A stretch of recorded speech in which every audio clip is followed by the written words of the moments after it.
Ever since I started this channel, and particularly once I started frequently putting out reviews for samurai games and films, I have been receiving requests to review various books about samurai. Everything from historical fiction novels to straight-up textbooks. And although when I first started this channel and made my original intro video where I did explicitly say I wanted to review books, I still really haven't yet. And a large reason for that is simply because I really just haven't had the time. As it is right now, I am constantly reading, even more than I did when I was in college.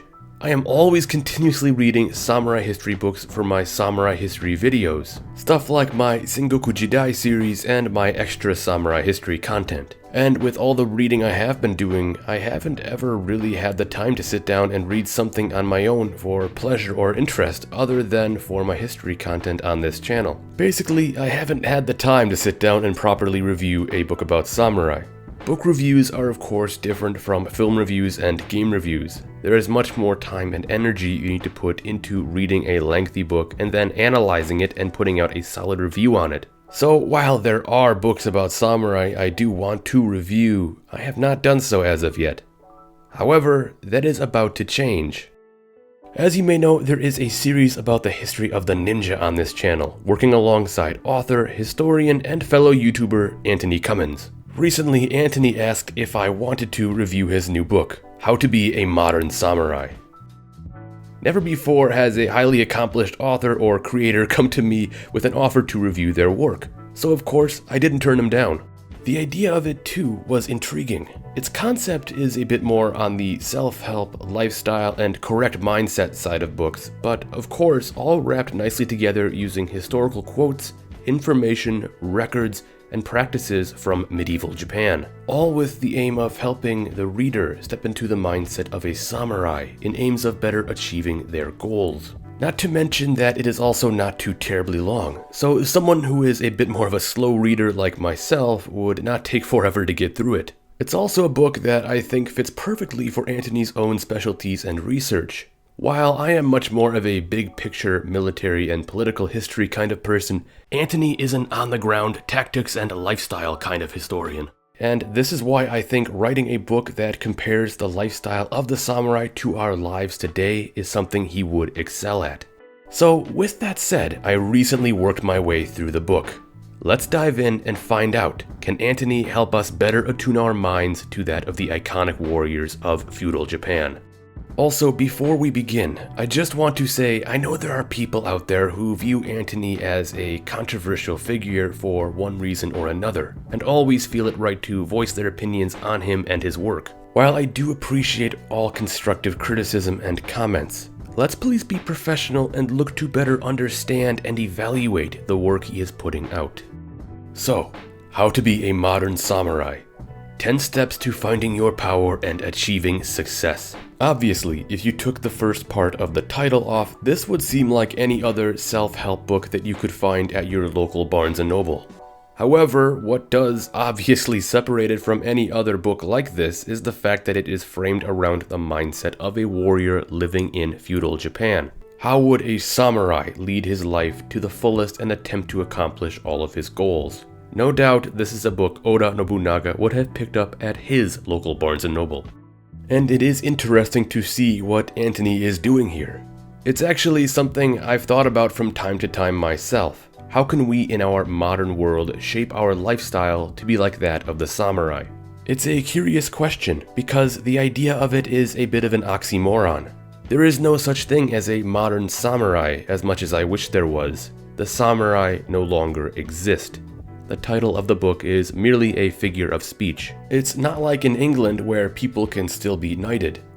But it's easy to see what he's getting at, largely because putting how to live your life like a samurai would in the modern world just doesn't roll off the tongue as nicely. Yet the fact still remains there are indeed ways we can strive to live our life like a samurai, to attune our minds to the way a samurai's mind would function. This is through various everyday actions, practices, and even things we can do to reshape our home environments and professional lives. All things that we can do to fit ourselves into that mold. and through doing so, hopefully find the pathway to success in the way a samurai would. The steps themselves range topic-wise from building a solid network of friends and allies, strategically engaging with the world around you, understanding what to do when faced with conflict, deciding how to follow a set path or make your own, and so much more. And while plenty of these steps are the same as which you could find in any self-help book, it's the lens in which Antony puts over them that brings them into the world of medieval Japan. We see this through connecting moments in medieval Japan to moments in modern life. For example, Lesson 22, do not draw a sword in haste.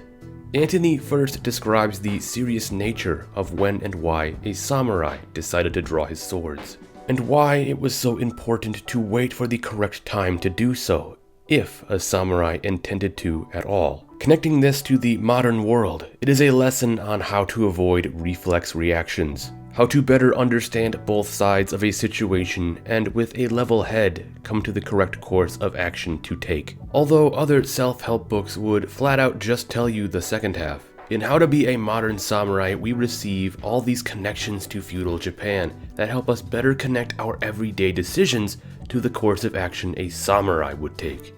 However, even with that said, these are Antony's words and his conclusions he is drawing, largely from his own work and research into samurai history. Which brings me to what I consider the book's strongest asset: actual quotes from real samurai. From figures such as Tokugawa Ieyasu, Takeda Shingen, Shibata Katsuie, and so many more. Antony packs this book full of quotes to help enrich the subject matter of almost each lesson, so you can actually hear opinions from real samurai. He also includes many quotes from his other translated works, notably the Book of Samurai, which is a translation of the scrolls of Natori-ryu. Generally, I don't like it when someone quotes their own work, but I know what he is really quoting is just the translation from that book, so it's not like he's actually quoting himself. However, that is more of a minor personal gripe. One thing that I do think readers may take an issue with is when Antony gets onto the topic of samurai magic. Although this section was undeniably interesting and, in my opinion, still necessary, I can also understand where it may turn some readers off by getting a little too strange, I guess I should say. What doesn't help is when the book so far had been rooted so heavily in reality, it may catch some people off guard when all of a sudden the book starts getting into, well, spell books and esoteric rituals. In all honesty, I think it may have been a better idea to place the section on spirituality first. This is the section that dives more into Shinto, Buddhism, karma, and other religious or philosophical subjects. I think it would have been a nice setup or better transition before moving on to the more wild stuff like how to banish evil spirits in the magic section. Although this is a good segue into my final point. How deep do you want to dive into this? This book is a hybrid, combining historical practices to help us better live in a life akin to that of a samurai. And through this, we may better achieve our goals and find happiness and fulfillment. Because it contains these two separate concepts merged into one, I would imagine this book could appeal to a wider audience, and with this comes a spectrum. On one end, you may have the people who are just reading it for surface-level reasons, the self-help stuff mixed with some interesting samurai history and lifestyle information. And on the other end, you have the diehards, the feudal Japanese history fanatics who are probably going to eat everything up in it much more wholly. And I think it's this audience that the book leans to cater a bit more to, simply because I know there are plenty of people out there in that audience that are probably already trying their hardest to live like a modern samurai, before this book even came out. So at the end of the day, would I recommend this book? Yeah, I definitely would. It's unique given the fact that we haven't really ever seen an approach like this before, or at least I haven't. It's a book that can bring you not only into a better understanding of the mindset and lifestyle of the samurai, but of course also use those very same principles to help you in your own life here and now. It's not a straight up history book, and it's not a straight up self-help book. As I said, it's a hybrid, and that is what makes it different. That is what makes it worthwhile, and definitely worth taking a look at. Whether you're just into samurai history, if you need self-help, or if you are someone who is actually trying to live your life like a samurai, then in that case this book really is for you. So if this book sounds interesting to you and is something you think you would like to check out, there is a link to it in the description where you can get yourself a copy, along with a link to Antony Cummins' YouTube, Instagram, and website, which I highly recommend you go check out. And remember, the next video him and I do together will be on the topic of the Shinobi Hiden. But with that said, thank you for watching, and don't forget to like, subscribe, and ring that notification bell if you enjoyed this video and found it to be most interesting.